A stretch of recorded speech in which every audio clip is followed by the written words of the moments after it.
Et bonjour à tous, bienvenue sur la chaîne de l'Amiens SC Débrief. On se retrouve aujourd'hui pour le débrief du match entre Grenoble et Amiens.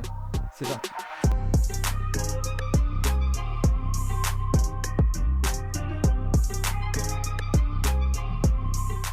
Alors on commence donc avec le résumé du match comme d'habitude.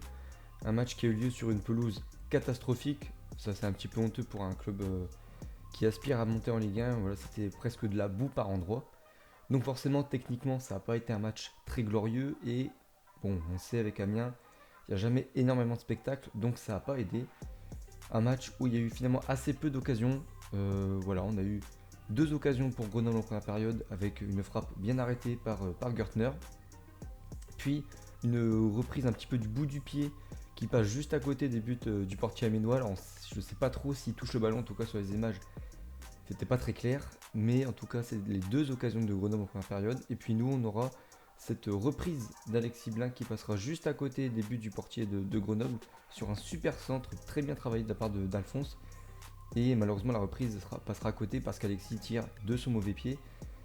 Mais c'était une belle action et d'ailleurs c'était la seule action d'Amiens dans ce match puisque après donc le retour des vestiaires et donc un 0-0, et bien Grenoble va comme en première mi-temps un petit peu dominer les débats sans être complètement dominateur, hein. C'était vraiment une domination un petit peu stérile. Grenoble qui va avoir une seule occasion en deuxième période avec une reprise de demi-volée peut-être de JT je crois dans le petit filet sur un corner à mal renvoyé. Mais finalement ça sera tout, voilà, il y aura un carton rouge en fin de match pour Grenoble sur un geste d'énervement hein, de Anani sur Racine Colli. Colli qui a fait un petit peu son cinéma, bon de toute façon ça coûte à rien, le match était terminé de toute façon, et puis l'autre bon voilà, il s'énervait un peu bêtement, c'est dommage pour eux. Mais voilà, score final 0-0 entre Grenoble et Amiens. C'est le 7ème 0-0 de l'Amiens SC cette saison. Bon, de toute façon, on commence à s'habituer un peu. Grenoble qui est un petit peu freiné dans sa course à la montée. Et puis nous, bah, on reste dans le ventre mou. Voilà, tranquillement.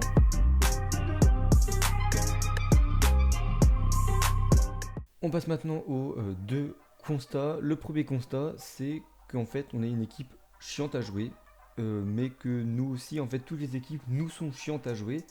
Dans le sens où, bah, finalement, que ce soit Châteauroux, Chambly ou Pau, ou alors peut-être Grenoble, euh, Clermont ou des choses comme ça, bah, finalement, les matchs se ressemblent un petit peu, c'est-à-dire qu'on compte sur notre bonne solidité défensive pour jouer. Et les autres équipes, ça les gêne parce que finalement, les autres équipes sont habituées à jouer des équipes pas forcément très fortes sur le plan défensif, mais un peu plus intéressantes que nous sur le plan offensif. Donc il y a plus de buts, mais nous, vu qu'on défend bien et que eux, du coup, ont un peu plus de mal à attaquer, ça donne des matchs un petit peu relous, un petit peu similaires. Et finalement, qu'on joue Grenoble 3ème ou Châteauroux dernier, finalement, ça joue pas grand chose. Et les matchs se jouent sur des petits détails, se jouent sur peut-être une efficacité supplémentaire ce jour-là. Le deuxième constat, c'est qu'on est presque l'équipe en Europe où on s'emmerde le plus à regarder leurs matchs. C'est-à-dire que là, en 25 matchs, on est à 41 buts, donc 21 marqués et 20 encaissés. Donc c'est, je crois que j'ai regardé, hein, dans les 5 grands championnats, enfin dans les 5 principaux pays, les deux premières divisions, donc sur 10 championnats, on est la troisième équipe où il y a moins de spectacles, sachant qu'en Italie, il y a 36 buts, je crois, pour une équipe, mais ils ont 2 matchs en moins, donc ils peuvent peut-être dépasser 41. Et puis pareil en Espagne, en deuxième division espagnole, il y a une équipe où il y a 39 buts, mais il y a un match en moins. Donc c'est-à-dire quand même, on fait partie au moins des 3 équipes les plus chiantes à regarder et ça fait plaisir, quand on pense que voilà, on faisait des 3 buts à 1 contre Marseille, des 4 partout contre le PSG, des 4-1 contre Reims, voilà, ça nous manque un peu cette période. Mais voilà, force est de constater que je crois qu'on est vraiment parti pour faire une saison relou dans le jeu, mais aussi au classement. Pas de Coupe de France parce qu'on est éliminé, j'en reparle un petit peu de la Coupe de France en fin de vidéo. Donc voilà, c'est le constat, c'est chiant de regarder.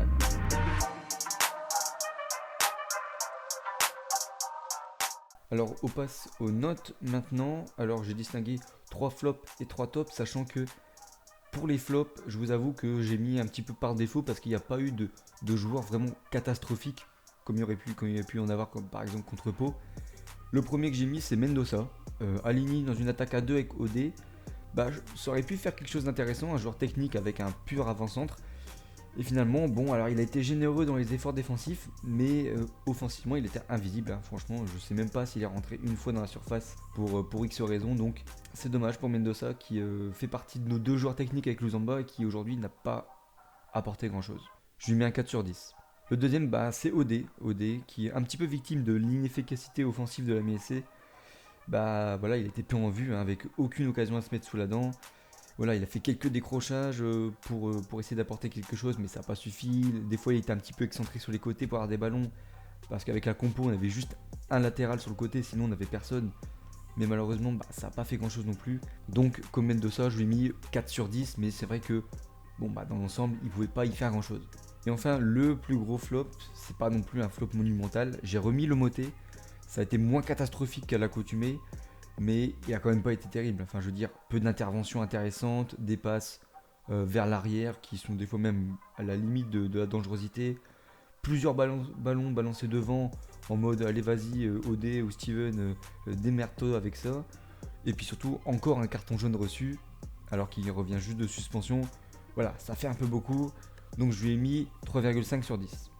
Dans les tops, bon, c'est pareil, il n'y a pas eu de joueur qui s'est vraiment particulièrement distingué. Luzamba, comme d'habitude, a été assez intéressant, mais arrivé dans les 30 derniers mètres, bah, c'est un peu comme tout le monde, il a un peu plus de mal à se montrer. Donc je ne l'ai pas mis. J'ai préféré mettre Gürtner, qui a plutôt été tranquille sur le match, mais il a su se montrer décisif au moment où il fallait, voilà, en sortant un très bel arrêt en première période, et peut-être même un deuxième sur la deuxième occasion de Grenoble. On sait pas, voilà, avec les images on voit pas trop s'il dévie le ballon, mais en tout cas il a fait le match qu'il fallait, pas grand chose à faire, mais en tout cas ce qu'il fallait réussir il a réussi, donc je lui ai mis un 6 sur 10. En deuxième top, j'ai mis Nicolas Opoku. En difficulté ces derniers temps, je trouve qu'il a montré un meilleur visage hier avec de très bonnes interventions. Voilà, il a même réussi un petit peu à énerver Moussa Djité. Mais voilà, presque à la limite de la faute, on va dire, en première période. Ensuite, il a vraiment été très propre dans ses interventions. Et ça fait plaisir de le voir à un niveau un peu supérieur. Alors, c'est pas encore le Lopoku de début de saison, mais il semble retrouver un petit peu son niveau. Donc, je lui ai mis un 6,5 sur 10. Et enfin, mon top, c'est Alexis Blin, qui vraiment est sur sa lancée. Sur la lancée de ses dernières prestations, je trouve qu'il a fait le job derrière. Voilà, des bonnes interventions, des passes pas risquées, mais voilà, toujours bien propres. Et puis il a surtout eu la plus grosse occasion du match. Alors pour un milieu défensif, c'est un peu triste pour l'équipe.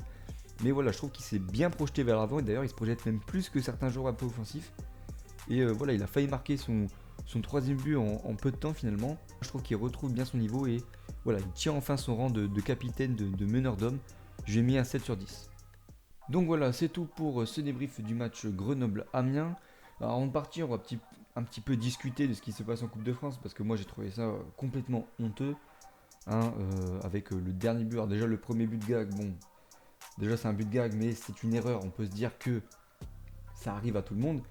Par contre le deuxième but, franchement là c'était vraiment du fouettage de gueule, avec tout d'abord Tancho qui fait sortir Mendoza à la place de Yatabaré, donc il fait sortir notre meilleur tireur de penalty juste avant la séance de tir au but, parce que soi-disant il a mal à l'adducteur. Enfin bon, tu peux tirer un penalty en ayant mal à l'adducteur, je veux dire c'est pas ça qui va aggraver ta blessure. Surtout que Mendoza il a joué hier, donc ça veut dire qu'il était pas vraiment blessé.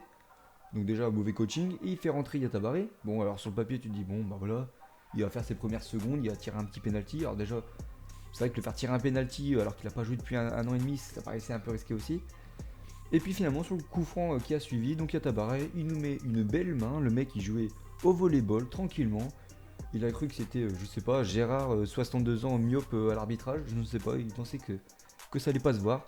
Une grosse main dans la surface, un penalty pour Metz qui marque juste avant la fin du temps.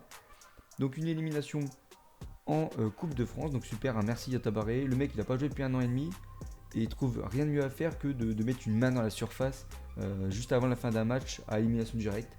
Voilà, moi je trouve ça vraiment exceptionnel, je veux dire, pas besoin d'être Einstein pour jouer au football, mais enfin il faut au minimum avoir plus de QI quoi. Franchement, ce genre de comportement, ce genre de geste, franchement ça me sidère. Et j'espère vraiment qu'il va pas rejouer tout de suite, en tout cas. Quand il reviendra, il aura intérêt à faire des super matchs parce que sinon je vous promets que je vais l'allumer.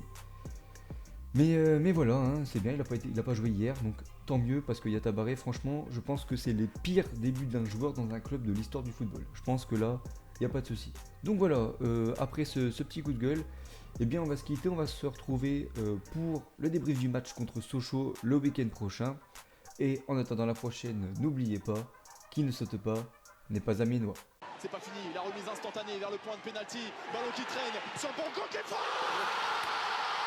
qui va incroyable, et c'est fou, et c'est fini. Amiens est en Liga. Quelle histoire, quel scénario, mais quelle saison.